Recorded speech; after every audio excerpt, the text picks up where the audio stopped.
နော်ဒါကတော့တငယ်ချင်းအချင်းချင်းတွေမိတ်ဆွေအချင်းချင်းတွေမှာသုံးတဲ့အသုံးနှုန်းတွေပါဟုတ်လားအဲကြတော့အချင်းချင်းတွေပြောမယ်လုပ်ငန်းခွင်ထဲမှာတော့ပြောနေပြီးတော့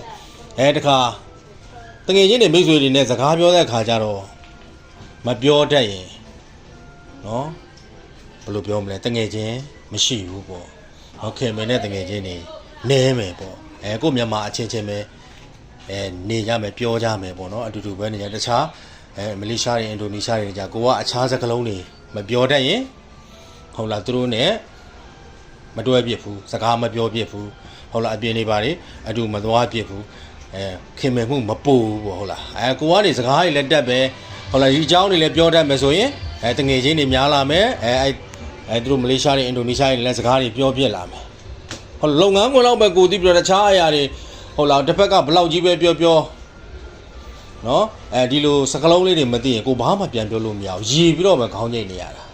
နော်အဲ့လိုပုံစံလေးတွေလည်းဖြစ်တတ်ပါတယ်အဲ့ကြတော့သူတို့ ਨੇ မိတ်ဆွေပေါင်းတဲ့များချင်းဟုတ်လားစကားတက်အောင်ကြိုးစားရမယ်လုပ်ငန်းခွင်မဟုတ်လေအပြင်ရဲ့ဘုဒ္ဓအပြောဆိုလေးတွေကိုရအောင်ကြည့်ထားရမယ်ဟုတ်ပလားနော်